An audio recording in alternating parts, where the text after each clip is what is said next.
कैसा पलट दिया है जमाना मेरे भाइयों। बताओ अल्ताफ हुसैन की कौन सी बात गलत है?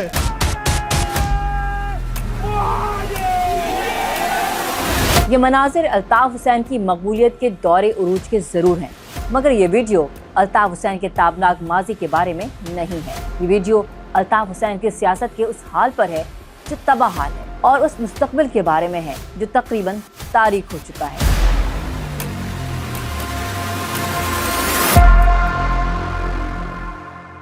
वक्त सियासत के पुलों के नीचे से इतना पानी बह चुका है, सिर्फ अल्ताफ हुसैन ही नहीं बल्कि महाजिर फैक्टर भी कराची की सियासत से तहलील हो चुका है। कराची जो अल्ताफ हुसैन के एक इशारे पर बंद होता था और एक इशारे पर चल पड़ता था,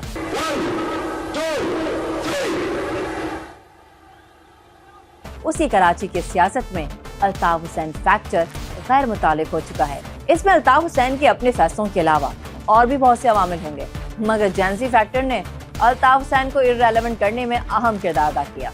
जेंजी यानी 1997 से 2012 के दरमियान पैदा होने वाले कराची के नौजवानों के नजदीक अल्ताफ हुसैन किसी तरह भी माजी के किस्से से ज्यादा नहीं। आउटडेटेड हो गए, वो गुजर गया उनका टाइम। दोबारा आएंगे तो उनको वो वैल्यू नहीं मिलेगी जो उससे पहले उनको मिली थी। No, there is no acceptance of that thing जो चली जाती है। वो जो चली गई वो चली गई बस। वो छोड़ के चलेगा, अपना मुल्क छोड़ के चलेगा। जब उनको जरूरत थी मुल्क को तो वो तभी छोड़ के गए, तो अब क्या है, हम उनको एक्सेप्ट करेंगे। कराची की 65% आबादी उन नौजवानों पर मुश्तमिल है जो अल्ताफ हुसैन के मुल्क छोड़ने के बाद पैदा हुए, और इस एज ग्रुप के लोगों ने अल्ताफ हुसैन को पाकिस्तान में सियासत करते हुए देखा ही नहीं है। और वैसे भी इतना तवील अरसे बाहर रहने वाले लीडर का सियासत के ज़मीनी हक़ाइक़ से आगाह रहना मुमकिन नहीं रहता। एक तो वो जाके उन्होंने ब्रिटिश नेशनलिटी ले ली, फिर एक इतना बड़ा गैप आ गया, और जब आप गैप आ जाए तो आप जितने भी कनेक्टेड रहें आज के मोबाइल के दौर में, लेकिन ग्राउंड रियलिटीज से आप कट जाते हैं, और इस चीज़ को अल्ताफ हुसैन नहीं समझ सके इस चीज़ को। तो वो जो उनकी गलती है, उसने ख़ुद उनके फैक्शन को बहुत शदीद नुकसान पहुंचाया। अगर हम देखें कि 22 अगस्त के बाद 2016 जब MQM में एक बड़ी तकसीम हमें सामने आती है, उसमें उस खला को जो पुर किया वो PTI ने किया, जिसका जो अंदाज़ा था वो 2013 से होना शुरू हो गया था। श्रीलंका हो, बांग्लादेश हो या नेपाल हो, जेंजी के रुझानात मुल्कों की सियासत में फैसला कुन किरदार अदा कर रहे हैं।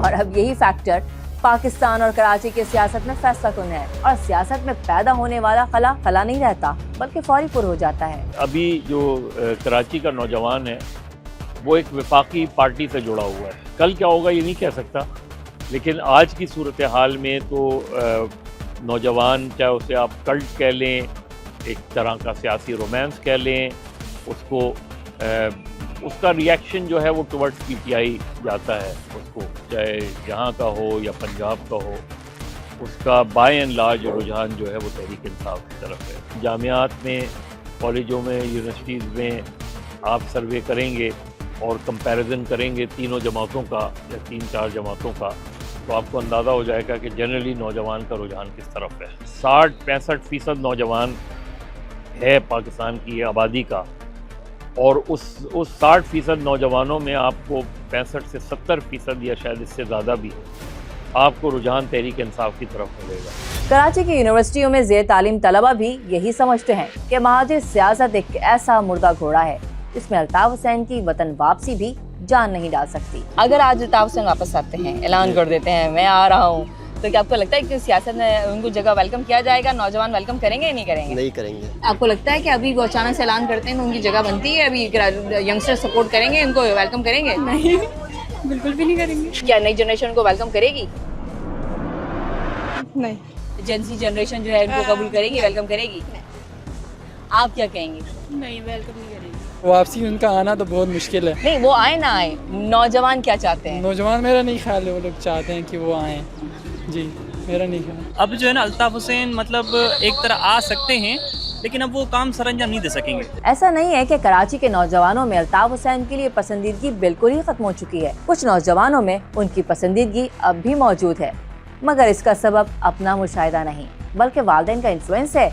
और अगर अपनी कोई बचपन की याद है भी तो वो इतनी मजबूत नहीं है। अच्छी राय सुनी अपने पेरेंट्स से। सबसे मैंने यही किया, उन्होंने बहुत सारे अच्छे काम किए हैं। अल्ताफ़ हुसैन को अगर वो सियासत में दोबारा से आते हैं तो हमारी जो जनरेशन है वो उनको पूरा मुकम्मल जगह देगी। अभी हमने इतना ज़्यादा उनको पता नहीं है उनके बारे में, लेकिन अगर वो आ जाएं और हम लोग उनको देखेंगे वो किस तरह के हैं, किस तरह यहाँ पे ट्रीट करते हैं सबको, तो फिर हम देखेंगे। जी, अल्ताफ़ हुसैन को हम ज़रूर सपोर्ट करना चाहेंगे। छुट्टियाँ मिल जाती थी हमें स्कूल की और भी बहुत सी चीज़ें थी।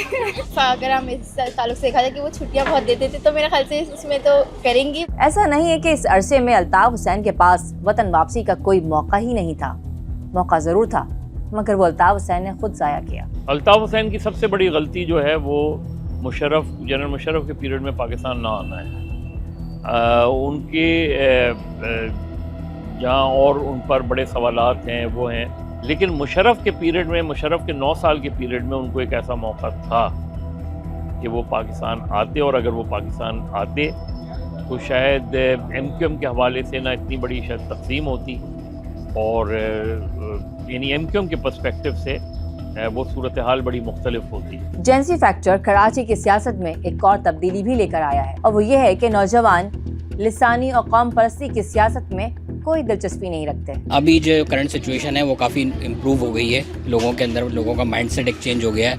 लोग अब डिलीवर देखना चाहते हैं उन लोगों को जो वाकई डिलीवर करते हैं। सो नो मैटर के आपकी लसानी ज़ुबान कोई भी हो, कहाँ की भी हो, लेकिन डिलीवरी अगर आप डिलीवर करते हो अपने सिटी के ऊपर, छोटे लेवल पे, बड़े लेवल के ऊपर, उनको सपोर्ट करेगी। कोई भी हो अगर वो काम में अच्छा है तो हम उसको कबूल कर लेंगे। आजकल के लिसानियत की बुनियाद पर मुझे नहीं लगता कि कबूल करेंगे। इंसानियत की बुनियाद पे हम सपोर्ट नहीं करेंगे अगर कोई पार्टी आती है। आज के दौर में जो नौजवान तलबा वगैरह हैं वो इस चीज़ के बिल्कुल ख़िलाफ़ है।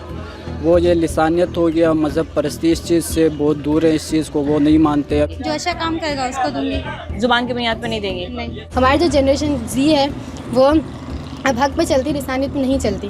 मुझे लगता है कि जो हमारी न्यू जनरेशन है वो इस चीज़ के अगेंस्ट होगी। 2 अशरों तक अल्ताफ़ हुसैन को कल्ट फॉलोइंग जैसी मकबूलियत हासिल रहना एक ऐसी हकीकत है जिसे इनकार नहीं किया जा सकता, मगर इसके नतीजे में मिलने वाली सियासी ताकत के गलत इस्तेमाल ने इस मकबूलियत का तासुर मस्बत कम और मनफी ज्यादा बनाया। जनरल उर्दू स्पीकिंग लोगों की पहचान कलम होती थी, हथियार नहीं होता था।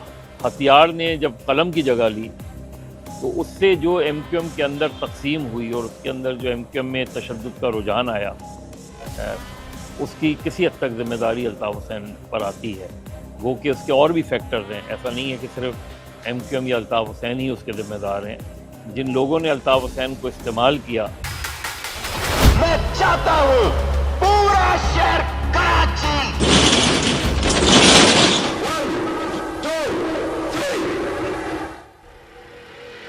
उसके एक इशारों पे सारे बाज़ारें बंद होते थे और लोगों को बहुत मुश्किलात का सामना भी करना पड़ा था उस टाइम पे। इस वजह से आज की जनरेशन को गैंगस्टर ज़्यादा पसंद होते हैं और उनका कैरेक्टर आई थिंक ये हो सकता है कि उनके दौर में जो मेरे पेरेंट्स ने मुश्किलें झेली हैं और उनके मतलब उनके लेवल के लोगों ने सबने मुश्किलें झेली हैं, तो मैं नहीं चाहूँगी कि ऐसा बंदा सामने आए। नहीं, उनको तो वैसे भी मैं सपोर्ट नहीं करती थी। कौन चाहेगा कि अब दोबारा से खौफ और हिरास फैले? सब चाहते कि सुकून हो, पीस हो हर जगह। अल्ताफ़ हुसैन अगर वापस आएंगे तो आज की जनरेशन इसको एक्सेप्ट नहीं करेगी, क्योंकि लड़ाइयाँ फिर बढ़ेंगी और लड़ाइयाँ बढ़ेंगी तो माहौल पर असर होगा। इस सूरत हाल का फायदा तहरीक इंसाफ और उसके जेल में कैद लीडर को हो रहा है। कराची की सियासत की नुमाइंदगी कौन करे?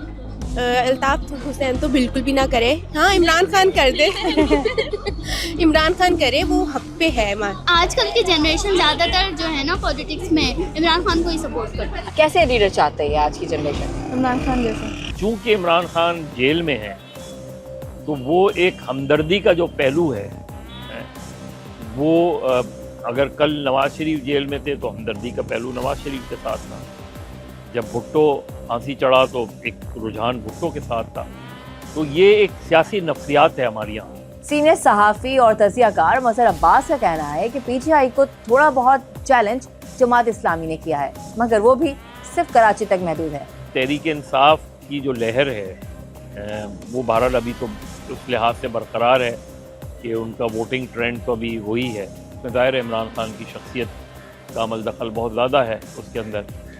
उसको सही मानों में कोई काउंटर नहीं कर पा रहा सियासी तौर पे। इसको किसी हद तक जमात इस्लामी एड्रेस करने की कोशिश कर रही है, लेकिन जमात इस्लामी अपने टाउन्स के ज़रिए बड़ी कोशिश कर रही है, लेकिन क्या वो तरक्याती काम ट्रांसलेट होंगे सूबाई और कौमी असम्बली के इंतखाबात में? तो इसको किस हद तक चैलेंज कर पाएंगे? अभी 2-2.5 साल इलेक्शन में हैं, उनके साथ जो चीज़ जुड़ी हुई है उसमें कभी भी उनको कौमी सतह पे उस तरह की हिमायत नहीं मिली।